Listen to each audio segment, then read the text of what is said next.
আসসালামু আলাইকুম, আমি মোহাম্মদ সাইফুল্লাহ মানসুর আপনাদের ডিজিটাল মার্কেটিং এর পঞ্চম ক্লাসে স্বাগত জানাচ্ছি। আচ্ছা, গত ক্লাসে আমরা মেনু পর্যন্ত দেখেছিলাম। মেনু এবং সাব মেনু কীভাবে তৈরি করা যায় সেটা দেখেছিলাম। আচ্ছা, আপনাদেরকে গত ক্লাসে বলেছিলাম বেশি বেশি করে আপনারা পোস্ট করবেন যাতে করে আপনাদের ওয়েবসাইটটা আরও ভরপুর দেখায়। ঠিক আছে, আশা করি আপনারা এই কাজগুলি করেছেন। আচ্ছা, আপনাদেরকে একটা জিনিস বলি, সেটা হচ্ছে যে আপনারা এখানে যা কিছু আছে সব কিছুই কিন্তু চেক করে দেখতে পারবেন। এখানে চেক করলে আপনাদের কিন্তু কোনো রকম সমস্যা হবে না। ঠিক আছে, কারণ আপনি যদি চেক না করেন আপনি কিন্তু জানতে পারবেন না যে কোন জিনিসটাতে কি আছে। আমি তো বলেই দিচ্ছি সব, তাও আপনারা আবার সব কিছু প্র্যাকটিস করবেন। আচ্ছা, আমরা এখন দেখি হেডারে কি আছে। আচ্ছা, আপনি চাইলে এখানে হেডারে একটি ইমেজ যুক্ত করে দিতে পারবেন। ঠিক আছে, আপনার এখানে এই যে লেখার ফন্টগুলি এগুলি একটু চেঞ্জ করতে পারবেন। এখন আমরা যদি ব্যাকগ্রাউন্ডে যাই দেখি কি আছে।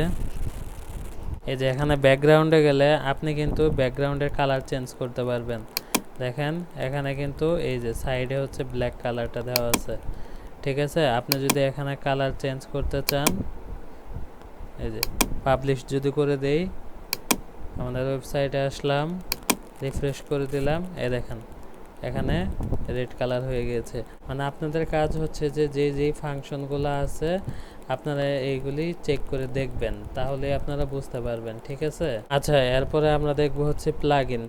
ধরেন আপনার ওয়েবসাইটে একটা জিনিস খুঁজতেছেন, সেটা পাচ্ছেন না, সেটা আপনি প্লাগইনে যাবেন, এখানে সার্চ দিলেই ওই জিনিসগুলি পেয়ে যাবেন।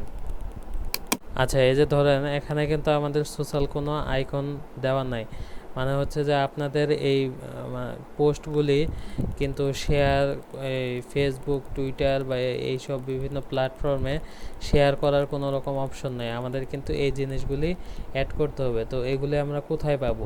এগুলি যদি আমরা প্লাগইনে যাই সেখানে আমরা এটা পেয়ে যাব। এই যে প্লাগইনে চলে আসার পর আমরা এখানে সার্চ করব। এই যে দেখেন এখানে হাজার হাজার প্লাগইন আছে, এতগুলির কাজ সম্পর্কে জানা কারো পক্ষে সম্ভব না। ঠিক আছে, আপনাদের যখন যেটা দরকার সেটা আপনারা নামিয়ে নেবেন। আচ্ছা, এখানে আমাদের দরকার হচ্ছে সোশ্যাল ওয়ারফেয়ার। এই যে আমরা দেখেন সোশ্যাল ওয়ারফেয়ার, এটা সার্চ দিলাম, এখানে কিন্তু এই যে অনেকগুলি চলে এসেছে। এই যে এখানে যদি দেখেন WordPress social sharing plugin social warfare, আমরা এটা নামাবো। ঠিক আছে, এই যে এখানে দেখেন আমরা ইনস্টল নাও দিয়ে দিলাম, এটা ইনস্টল হয়ে গিয়েছে। এখন এটা আমাদেরকে অ্যাক্টিভ করে নিতে হবে। আচ্ছা, এখন আমাদের সাইটে যাই। আচ্ছা দেখেন এখানে কিন্তু এই যে এই শেয়ারের অপশনগুলি আগে ছিল না, এখন কিন্তু এটা দুইটা করে চলে এসেছে। আমাদের কি এই দুইটার কোনো দরকার আছে? আমরা এখন ঠিক করে নেব। এই যে আমরা প্লাগইনে চলে আসলাম, আমরা এখান থেকে এই যে সেটিংয়ে যাচ্ছি। সেটিংয়ে গেলে আমাদের এখন কোনটা কোনটা দরকার, এই যে ফেসবুকটা মূলত হচ্ছে সবার আগে থাকে, মানে এটাতেই তো মূলত বেশি শেয়ার করা হয়। ঠিক আছে, তারপরে টুইটার, লিঙ্কডইন, পিন্টারেস্ট। আচ্ছা, আমরা কিন্তু ওখানে দুইটা করে দেখেছিলাম, এই জন্য এটা আমাদেরকে ঠিক করে দিতে হবে যে হোম, এটা বোথ, অ্যাবভ বিলো এটা দিব না, বিলো দ্য কন্টেন্ট। ঠিক আছে, আর এই যে আর্কাইভ অ্যান্ড ক্যাটাগরিজ এটা আমরা নান, আর পোস্ট এটা হচ্ছে বিলো দ্য কন্টেন্ট, পেজ এখানেও বিলো দ্য কন্টেন্ট। আচ্ছা, আমরা এখানে সেভ চেঞ্জ দিয়ে দিলাম, সাকসেস হয়ে গিয়েছে। এখন আমরা রিফ্রেশ করে দেখি, দেখেছেন এখন জিনিসটা সুন্দর হয়ে গেল না? আপনি এই পোস্টটা যখন কেউ পড়বে যে হোয়াট ইজ এসইও, এই যে এখানে বিস্তারিত দেওয়া আছে, এখানে কেউ চাইলে এই যে শেয়ারে যদি কেউ ক্লিক করে,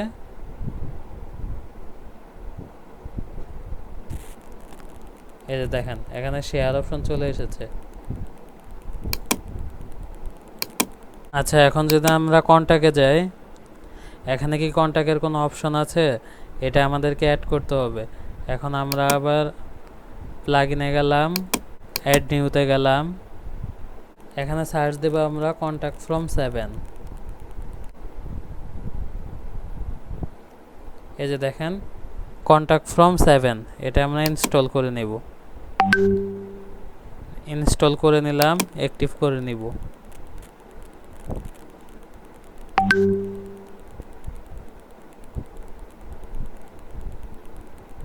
এই যে কন্ট্যাক্ট ফ্রম 7 চলে এসেছে। এই যে সেটিংসে গেলাম, এই যে এখানে একটা শর্ট কোড আছে, আমরা এটা কপি করে নিব।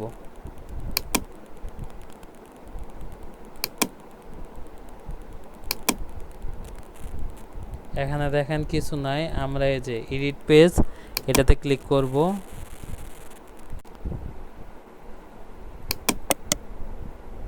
এই যে জাস্ট পেস্ট করে দেব, ঠিক আছে।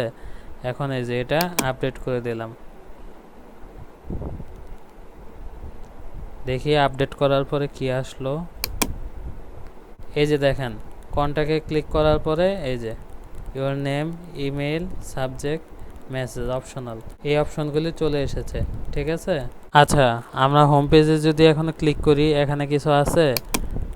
ব্লগে যদি ক্লিক করি কিছু আছে, অ্যাবাউটে কিছুই কিন্তু নাই। আমরা শুধু এই যে এইগুলি ঠিক করেছিলাম, এই অ্যাবাউট, কন্ট্যাক্ট এটা আমরা ঠিক করেছি। টার্মস অ্যান্ড কন্ডিশন এগুলিও কিন্তু নাই, এগুলি কিন্তু এখন আমাদের দিতে হবে। আচ্ছা, আমরা এখানে টার্মস অ্যান্ড কন্ডিশন আর প্রাইভেসি পলিসি অ্যাড করার জন্য এখানে আমরা প্রথমে সার্চ দেব হচ্ছে টার্মস অ্যান্ড কন্ডিশন জেনারেটর।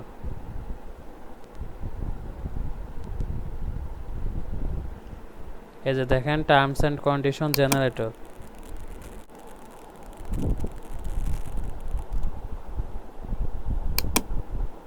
এই যে দেখেন টার্মস অ্যান্ড কন্ডিশন জেনারেটর চলে এসেছে। এখন আপনার কোম্পানির নাম কি? আমরা দিয়েছিলাম মানসুর মার্ট। ওয়েবসাইটের নাম, এখানে আমাদের ওয়েবসাইটের লিঙ্কটা দিয়ে দিতে হবে। আচ্ছা, ওয়েবসাইটের লিঙ্ক আমরা কোথায় পাবো? এই যে কপি, এখানে আমরা পেস্ট করে দিলাম, নেক্সটে ক্লিক করলাম। ও আচ্ছা, এখানে কান্ট্রি দিতে হবে।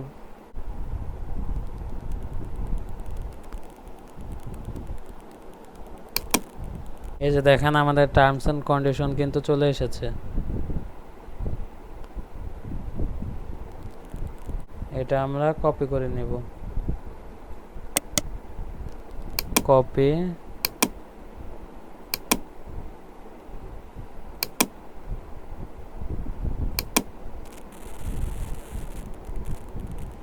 এই যে এখানে গেলাম, পেস্ট করে দিয়ে দিয়েছি, ঠিক আছে।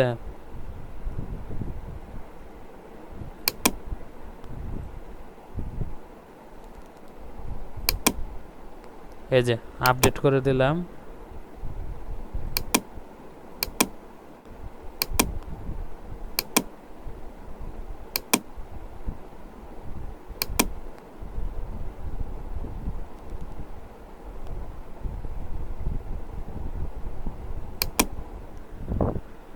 এই যে এখন যদি আমরা টার্মস অ্যান্ড কন্ডিশনে ক্লিক করি, দেখছেন এই যে চলে আসছে সব। জিনিসটা এখন সুন্দর হয়ে গেল না? এভাবে আপনারা প্রাইভেসি পলিসি বাকি যেটা সেগুলিও অ্যাড করে নিতে পারবেন। তো আপনাদেরকে খুব সহজে আমি শেখালাম কিভাবে ওয়ার্ডপ্রেসের মাধ্যমে একটি ব্লগ ওয়েবসাইট বানাতে পারেন, ঠিক আছে। আশা করি আপনারা সবাই বুঝতে পেরেছেন। যদি কোনো সমস্যা থাকে আমাকে জানাবেন, আমি সমাধান করে দেওয়ার চেষ্টা করব। ধন্যবাদ। সালামু আলাইকুম।